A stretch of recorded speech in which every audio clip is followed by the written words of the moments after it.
नमस्कार। इतिहास में ना कुछ नाम ऐसे हैं जिन्हें हम सब जानते तो हैं पर शायद पहचानते नहीं।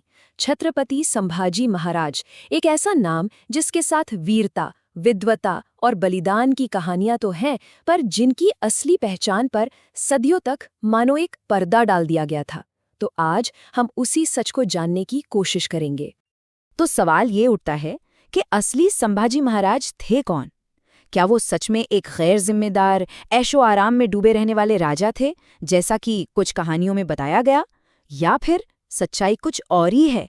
क्या वो एक विद्वान, एक जबरदस्त रणनीतिकार और एक धर्मपरायण शासक थे, जैसा कि सबूत चीख चीख कर कह रहे हैं? देखिए, ये दो बिल्कुल अलग अलग तस्वीरें हैं, है ना? तो फिर सच क्या है?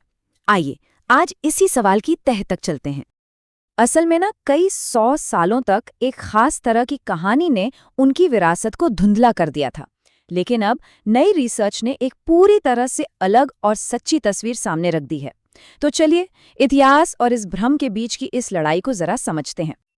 तो ये झूठी कहानियां ये आई कहाँ से? इसकी जड़ में है चिटनीस बखर।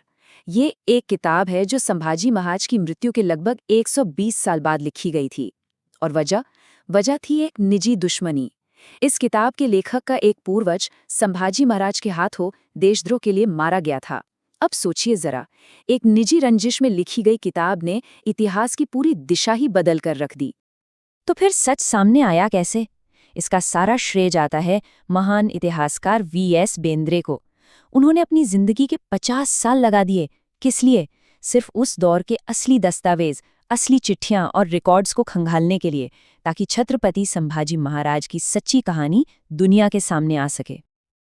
और जब सच सामने आया तो वो वाकई हैरान करने वाला था। संभाजी महाराज सिर्फ एक योद्धा नहीं थे, वो एक बहुत बड़े विद्वान भी थे। ये बात उन झूठी कहानियों से बिल्कुल उल्टी थी। आप कल्पना करके देखिए, एक राजकुमार जिसकी उम्र सिर्फ 14 साल है और वो राजनीति और शासन जैसे मुश्किल विषय पर संस्कृत में एक पूरा ग्रंथ लिख देता है। जी हाँ, सिर्फ 14 साल की उम्र में। उस ग्रंथ का नाम था बुद्धभूषण, मतलब बुद्धिमानों का गहना। ये सिर्फ एक किताब नहीं थी, बल्कि इस बात का पक्का सबूत थी कि वो कितनी कम उम्र से ही शासन कला और राजनीति की गहरी समझ रखते थे। और बात यहीं खत्म नहीं होती। वो कई भाषाएं जानते थे। संस्कृत, मराठी, ब्रजभाषा, फारसी, ऐसी कम से कम 8 भाषाओं पर उनकी पकड़ थी। ये थे असली संभाजी महाराज, एक ऐसा योद्धा जिसकी तलवार जितनी तेज थी, उतनी ही तेज उसकी कलम भी चलती थी। चलिए अब बात करते हैं उनकी तलवार की। उनका जो 9 साल का शासनकाल था ना, वो एक लगातार चलने वाला युद्ध था। उन्होंने एक ही समय पर कई बड़े बड़े दुश्मनों से टक्कर ली। जरा सोचिए, चुनौती कितनी बड़ी थी। एक तरफ औरंगजेब की लाखों की मुगल फौज, दूसरी तरफ जंजीरा का सिद्दी जो समुद्र का बादशाह माना जाता था, और तीसरी तरफ गोवा के पुर्तगाली। संभाजी महाराज ने इन तीनों महाशक्तियों से एक साथ एक ही समय पर लोहा लिया। अपने सिर्फ 9 साल के शासन में उन्होंने खुद 120 से ज्यादा लड़ाइयों को लीड किया। जी, 120 से भी ज्यादा। और अब वो बात जो शायद हैरान कर देगी। सोचिए, 120 से ज्यादा लड़ाइयां और हार कितनी? 0, एक भी नहीं। युद्ध के मैदान में उन्हें कोई हरा ही नहीं पाया। उनका रिकॉर्ड था 0 पराजय। वो सच में अजेय थे। उनकी सैन्य सोच कितनी जबरदस्त थी, इसका एक उदाहरण है जंजीरा अभियान। उस किले को जीतना नामुमकिन माना जाता था, तो उन्होंने क्या किया? उन्होंने समुद्र में ही 800 मीटर लंबा एक पत्थर का पुल बनाना शुरू कर दिया। ये उस जमाने के हिसाब से एक अविश्वसनीय और बहुत ही साहसी योजना थी।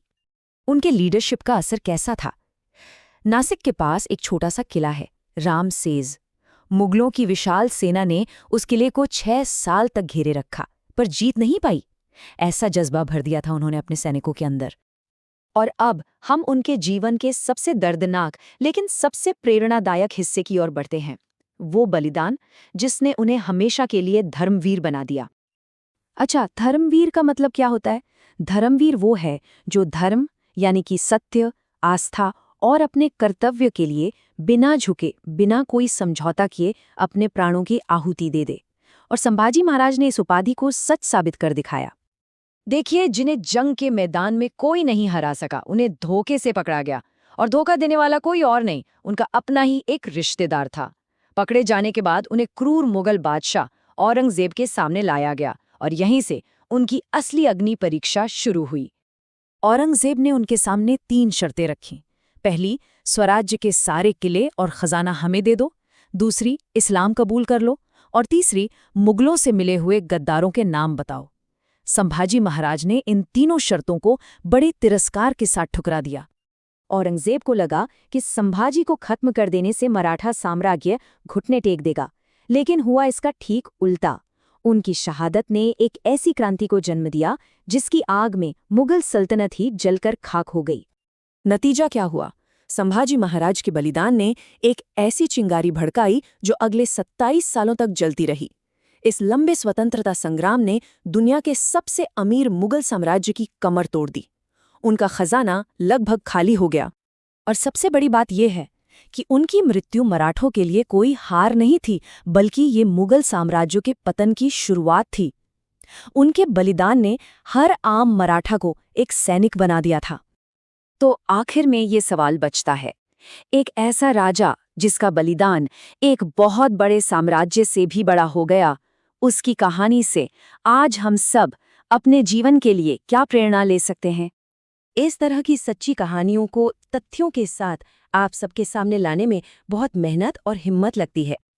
तो ये थी छत्रपति संभाजी महाराज की कहानी। अगर आप अब तक हमारे साथ बने हुए हैं तो हम जानना चाहेंगे कि इस पूरे विषय पर आपकी क्या राय है।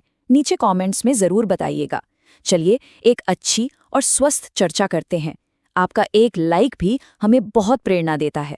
तो अगर ये कोशिश अच्छी लगी हो तो अपना समर्थन ज़रूर दिखाएं, इसे शेयर करें और हमारे साथ जुड़े रहने के लिए सब्सक्राइब करें। आपका साथ ही हमारी सबसे बड़ी हिम्मत है। हिंदुस्तान जिंदाबाद।